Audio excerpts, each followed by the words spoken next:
is the Show Me the Money episode for how my portfolio performed for 2023. So you're going to want to come back because last week we talked about 2022, and we know that markets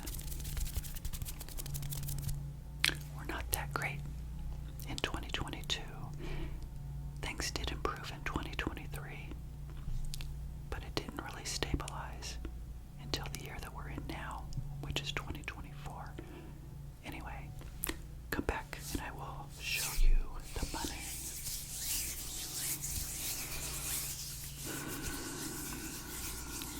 So relax, relax, relax. You know, this is the final year to bring us up to date of all of the documenting I've been doing on my channel so far of the years that I've been saving and investing. And as you know, it started in 2005 when I was 39 years old, right before I was broke at 40. So keep that in mind when you guys think about how old that you are right now. And I know many of you, of course, are super young. You're not old like Evan yet, right? But it's my hope that as you guys move forward, you will become as wise as I think that I have become. I don't know. That might be debatable. But you know, as I have shared on previous episodes and as you have seen on this channel, it doesn't take a rocket scientist to figure money out. Did I say that right? A rocket scientist to figure money out. The basics are the basics, and unfortunately those are things that people kind of mess up because they concentrate more on their bad behaviors as they get older. Unfortunately, they get poorer, that's hard to say, poorer than wealthier as they get older. And you know what? I don't want that for you. I don't want that for all of you that have subscribed to my channel. And you guys know I appreciate you, and I believe in you, and I congratulate you for every step of the way,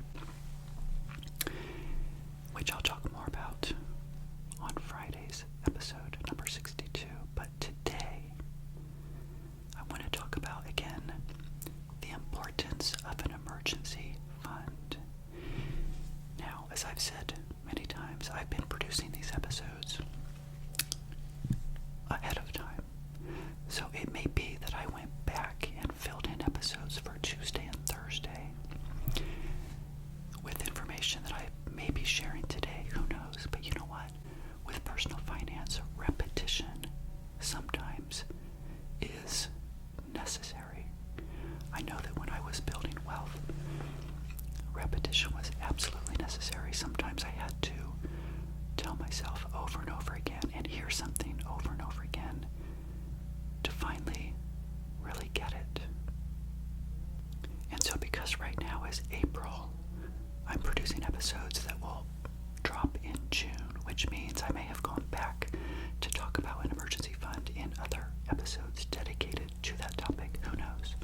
Anyway, so today, again, the importance of an emergency fund is so important. It doesn't matter if you are just now starting on your financial independent journey or if you're just now learning about personal finance.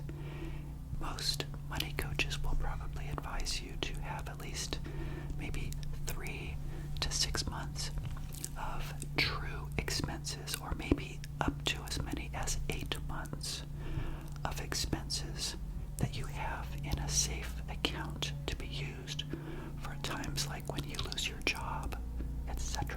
Because who knows what's going to happen in the future, right? So I like to say true expenses because when you really look at your budget, budget, you may have some things that are not a true expense. For example, you need to pay your rent, or you need to pay your mortgage. You need to feed yourself. You have to have electric. You may not need cable. So, in those times when you do lose your job, could it be that you reduce some of your expenses? That is very true, especially if you lose your job and you feel like it may take you some time to get a new job that is paying you the same amount of money, if that makes sense, because that means then that your money will last more months than if you had your expenses inflated with things that you may not really need to pay for in times of a crisis. I would encourage you, of course, to look at your expenses and just make sure that you have enough to cover at least 3 to 6 to maybe 8 months of those true expenses. You want to set that aside. Now you might be wondering, Evan, where should I set aside money for an emergency? And by the way, an emergency is things like your refrigerator breaks, you need a roof for your house, your car breaks down. Those are things that you need to have on the side that is not your normal expenses, just in case you need it. Now, as far as where you should put your emergency fund, right now in 2024, as you know, you can put your money into things like money market accounts, online savings accounts, and really get probably 4.5%, 5%, maybe even just a little bit more than that too. But that may not last forever. So as you go throughout this year, be looking for opportunities to put your money safe and sound in one of these accounts, online savings account, money market, etc., and reevaluate if you may need to move it to a different account. For example, for me right now, I shared with you in one of my episodes that I have under the tab on my YouTube channel called Balances and Balances, Budgets, Budgets and Balances. You'll see that I talk about my short-term reserves and where I have that. I've got like an iBond, I've got a money market account, and that is with my credit union, and they're paying a little over 5% through September of 2024. So by the time this episode airs, it's going to be the end of June, so I will have a few more months. Then I'm going to reevaluate and say, Evan, where do I need to move this money? Because that 5% is going to end. I'm not sure what it's going to go to, but I may need to move that into another account, maybe back to Ally Bank, which is where I had my short-term reserves before. I already have, as you may know by watching that episode, I've got some CDs that are at Ally Bank earning a lot of money, but that money is locked into I think it's a 1-year CD and also a 3-year CD. So I don't consider that emergency fund money. I consider my 2 CDs right now as money that I may need to open up in 1 year to 3 years for when I go into early retirement, which, as you guys know, might be next year in 2025. And let's say we get to a year where it's a down market. Remember where I said in a previous episode, if we're in a down market, where do we want to pull our money from? A cash reserve, like perhaps from those CDs that might mature, and then I'll probably put it into a money market account to keep it safe and sound, knowing that I may need to relinquish some of those funds into my budget. But for a true emergency fund, this is money that you may need next month or the month after. So you don't want to lock it into a CD. It probably would not be good in an iBond either. So the 2 options we really have are the money market account and an online savings account. So I go to bankrate.com. Actually, I don't think I've shared that on my channel before, but if you go to bankrate.com and you look up financial institutions to see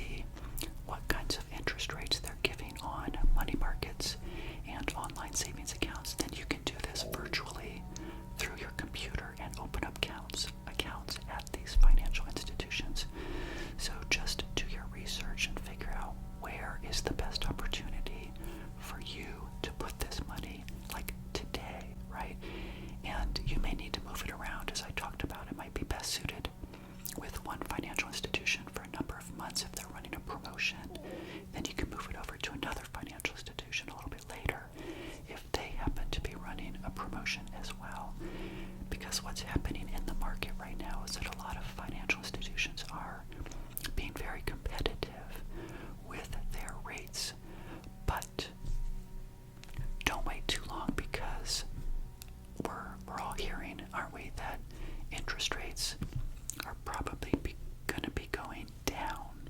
The Federal Reserve and all those kinds of things are, they're making decisions as far as where do we move interest rates as a whole based on the economy. And the buzz right now is that interest rates are going to go down.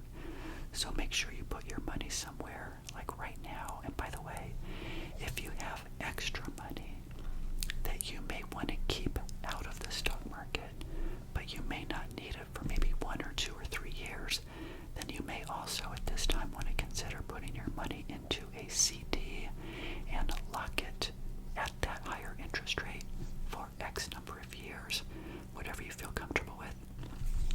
Because as I mentioned, rates are going to go down, and you may want to leverage the opportunity to capture that rate longer than if you just had it in a money market or online savings account, if that makes sense. The reason why I'm sharing this with you today for the importance of an emergency fund is because it's really true for me right now and was in 2023. Because as you guys know, I shared with you this condo that I own. I've owned for 21 years, and I am so thankful that every year the association fees were pretty low. But in recent years, they've been bumping those up, and we've been having to pay more and more monthly fees, which makes sense because we did not fund our reserves as well as we should have over the past many years, which means now in 2023 we had a special assessment, and so I had to pay $3,000 in 2023. So I had to come up with that money, right? I had to look at my build-a-budget and say, Evan, where can you pull that money from? And luckily, see, you get to a point where you have enough wiggle room in your budget that I didn't need to go into my short-term reserves per se. I could leave that safe and sound. I just rearranged my budget, my operating budget for 2023. And I think I pulled $1,500 from my fund money and $1,500 from what I was going to put into my Roth IRA, which I did not do because I've already got my Roth IRA up to about $185,000, which I'll circle back to here in just a moment. But that's why I wanted to talk about for 2023. I needed that money. I had an opportunity come up where I needed the emergency fund. Now, there might be many years where you clip along and you don't need an emergency fund. That's what happened for me, and it was great. I just took that money and put it into savings at the end of the year, or actually, some of it I did, but I would just keep it safe and sound and roll that money to the next year, if that makes sense.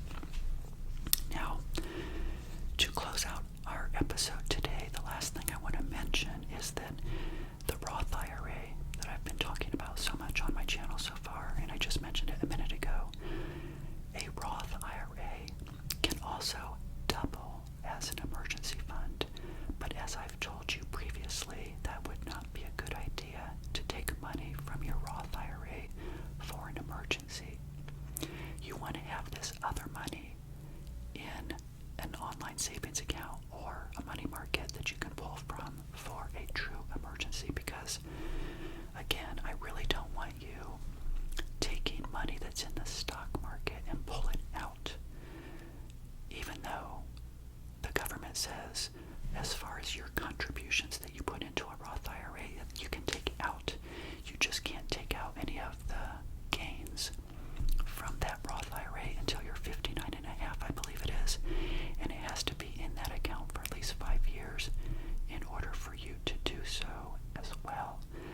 So, to wrap up today's episode though, if you have to go to the Roth IRA, it's nice to know that that's there, but I don't want you counting on that money, because that money should be in your retirement accounts, which a Roth IRA is a retirement account in my opinion, and it should be there for when you want to stop working.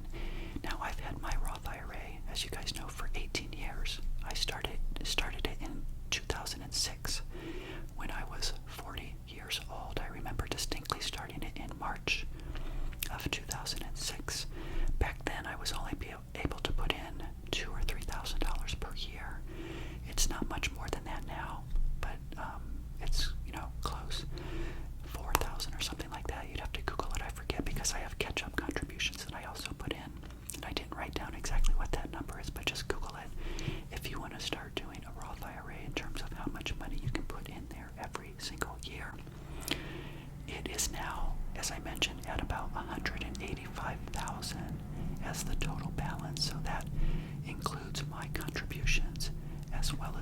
growth in that account. And what's great about a Roth IRA, as you guys probably know, because I've talked about it before, is that when you withdraw